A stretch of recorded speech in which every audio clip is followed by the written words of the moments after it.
हरीश रावत जी पूर्व मुख्यमंत्री, उन्हें आमंत्रित करता हूं।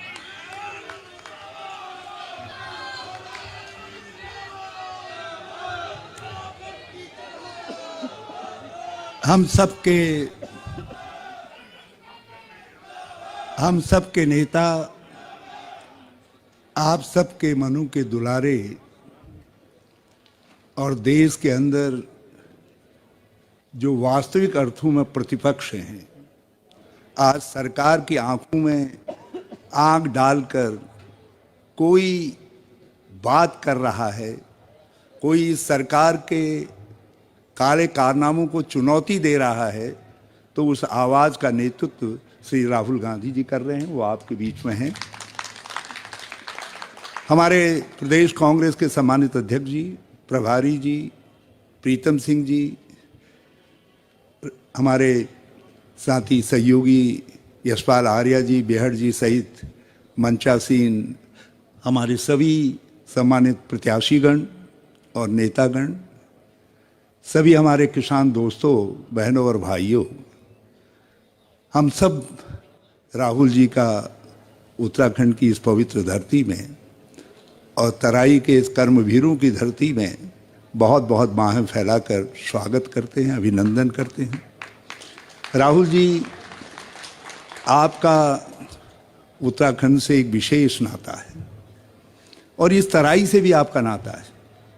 जिस धरती पर आप हैं, इस धरती को बसाने में आपके नाना पंडित जवाहरलाल नेहरू और गोविंद वल्लभ पंत जी का बहुत बड़ा योगदान था।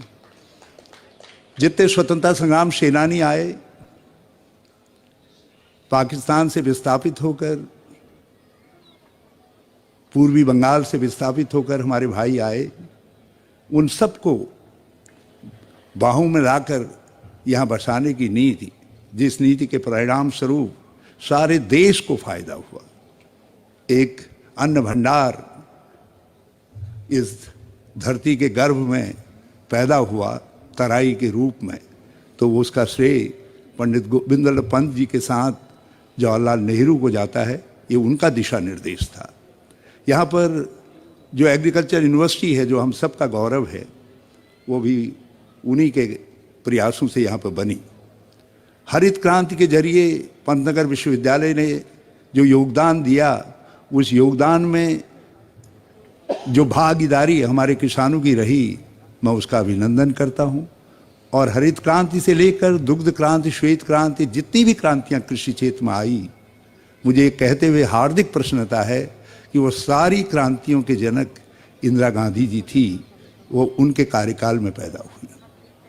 आपने उस सिलसिले को हमारे कष्ट के समय में भी निभाने का काम किया। जब हम कष्ट में थे, जब पूरे एक बड़ी त्रासदी आई उत्तराखंड में, 80% भूभाग बिल्कुल ध्वस्त हो गया, तो उस समय आप हमारे आंसू पोंछने के लिए आए और देश के प्रतिपक्ष के आप पहले नेता थे जो हमारे बीच में आए। और जब हमने पुनर्निर्माण प्रारंभ किया, पुनर्वास प्रारंभ किया आपके मार्गनिर्देशन में, हमारी सरकार ने, कांग्रेस की सरकार ने, तो आप हमारा मॉरल बूस्टअप करने के लिए भगवान शिव की शरण में केदारनाथ आए और वो एक ऐतिहासिक घटना बनी और उससे सारे उत्तराखंड की जो इकोनॉमी थी, अर्थव्यवस्था थी, वो टर्न अराउंड हुई। तो हम आपके इस एहसान को उत्तराखंड कभी नहीं भूल सकता। और हम आपको वचन देना चाहते हैं, यदि आप चाहें, सब लोगों की तरफ से मैं वचन देना चाहता हूं कि उत्तराखंड तराई से लेकर जसपुर से लेकर मुनस्यारी तक, जसपुर से लेकर भटवारी तक आपको सरकार बना करके देगा। आपको उत्तराखंड में कांग्रेस की सरकार बना करके देगा। आप तैयार हैं इस बात के लिए? यदि तैयार हैं तो जरा ताली बजा करके हाँ कहिए। और हमारा आपसे वचन है, आप एक बात के लिए और याद करना चाहेंगे, जब 3 काले कानून थोपे गए किसानों के ऊपर, तो उस समय पहली आवाज कोई उठी किसानों के पक्ष में और इन काले कानूनों के विरोध में, वो आवाज राहुल गांधी जी की थी। उस समय सौभाग्य से मैं पंजाब का प्रभारी था कांग्रेस का, और आपने आकर के 3 दिन ट्रैक्टर यात्रा को लीड करके देश को कहा कि किसानों के साथ ज्यादती हो रही है, और किसानों से कहा कि हम आपके साथ हैं, आप संघर्ष करिए। और उसके बाद किसानों ने एक ऐतिहासिक संघर्ष को यहाँ पर अंजाम देने का काम किया, और उसका परिणाम है कि एक ऐसी सरकार जो लोकतंत्र को की उसको घुटने टेकने पड़े। उसके लिए मैं किसानों को बहुत बहुत बधाई देना चाहता हूँ। राहुल जी, आपकी पार्टी किसानों को वचन देना चाहती है, हमारी सरकार आएगी तो आपने जो संघर्ष में आपके ऊपर मुकदमे लगे हैं, हमको मालूम है किस तरीके की व्यथाएं आपको झेलनी पड़ी हैं, हम उन मुकदमों को वापस लेंगे।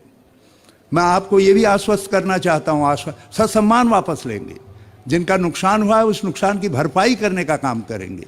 और हम आपको ये भी आश्वस्त करना चाहते हैं अपनी कांग्रेस की तरफ से, हमने पहले भी, हमारी सरकार ने एक कानून बना करके एक आदेश निकाला था, यशपाल आर्या जी उस समय हमारे मंत्री थे, राजस्व मंत्री, कि जो जमीनों पर काबिज लोग हैं लंबे समय से, उन जमीनों को का मालिकाना हक हमने उनको दिया था। कांग्रेस की सरकार गई, इस सरकार ने उस मालिकाना हक के कानून को पीछे रख दिया। और हम आपसे कहना चाहते हैं कि फसली आधार पर हम निर्धारित करेंगे इस बात को कि किसानों को उनका मालिकाना हक मिले जिन जमीनों पर वो काबिज हैं। ये हमारे किसान भाइयों की मांग में भी सम्मिलित है। हम आपको आश्वस्त करना चाहते हैं कि उत्तराखंड में कांग्रेस की सरकार पहली ऐसी सरकार होगी जो एमएसपी को मनसा वाचा कर्मणा से लागू करेगी और आपकी फसलों को पूरे रूप से खरीदा जाए, इसको सुनिश्चित करने का काम करेगी। हमने राहुल जी के मार्गनिर्देशन में इस बात को तय करने का काम किया है कि हम सत्ता में आएंगे तो पहले साल ही 100 यूनिट बिजली फ्री देंगे। उस फ्री बिजली में आपके जो नलकूपों आदि के बिजली के बिल हैं, बकाया हैं, उनकी माफ़ी भी सम्मिलित होगी। यह हम आप सबसे कहना चाहते हैं।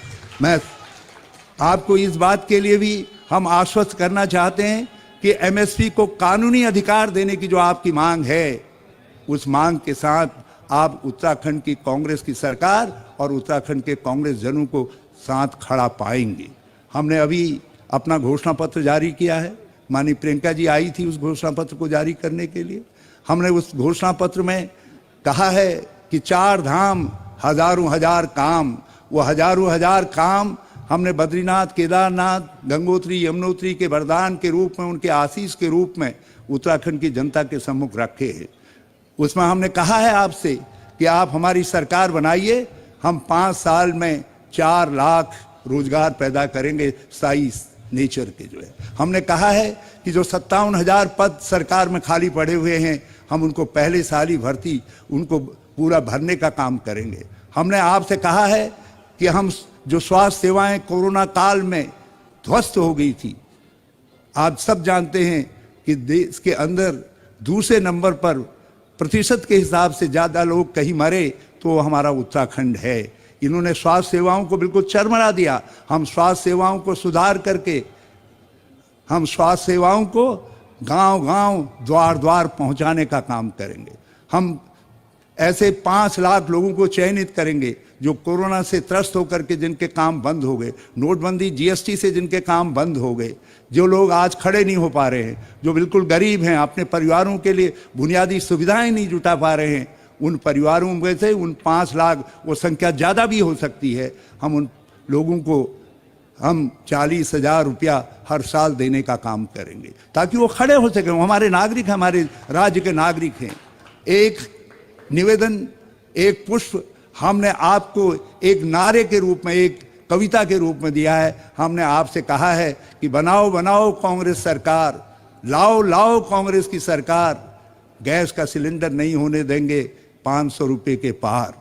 और हम आप सबको आश्वस्त करना चाहते हैं, राहुल जी की तरफ से ये हमेशा निर्देश रहता है कांग्रेस के मुख्यमंत्रियों को कि आपने जो कुछ वादे घोषणा पत्र में किए हैं, आप उनको सिलसिलेवार पूरा करिए। राहुल जी, हम जब किसानों के सामने, अन्नदाताओं के सामने और अन्न भूमि के सामने खड़े हैं, इस पवित्र भूमि के सामने खड़े हैं, तो हम को साक्षी मान करके कह रहे हैं, हम इन सब वादों को क्रमशः पूरा करने का काम करेंगे। हम एक खुशहाल उत्तराखंड बनाएंगे, एक समृद्ध और सक्षम उत्तराखंड बनाने का काम करेंगे। हम एक ऐसा उत्तराखंड बनाएंगे जिसमें हम तकनीक का समन्वय करके जो उन्नतशील राज्य हो, दूसरे राज्यों के लिए एक मॉडल के रूप में हो। मैं इन्हीं शब्दों के साथ एक बार फिर आप सब की तरफ से राहुल जी का इस पवित्र भूमि में, किसानों की भूमि में, किसानों के बीच में बहुत बहुत अभिनंदन करता हूं, बहुत बहुत स्वागत करता हूं। आप सबसे प्रार्थना करता हूं कि एक बार जोरदार करतल ध्वनि से, ताकि सारे प्रदेश में यहाँ की गूंज जाए, हमारे उधम सिंह नगर की गूंज जाए, किच्चा की गूंज जाए, ताली बजाने की कृपा करें। सब राहुल जी के साथ दूर दूर तक जो है, दूर दूर तक ताली बजाने की कृपा करें। आप सबका बहुत बहुत धन्यवाद। जय हिंद, जय भारत। और मैं किसानों को जिन्होंने इस संघर्ष को लड़ा है उनको सैल्यूट करता हूं।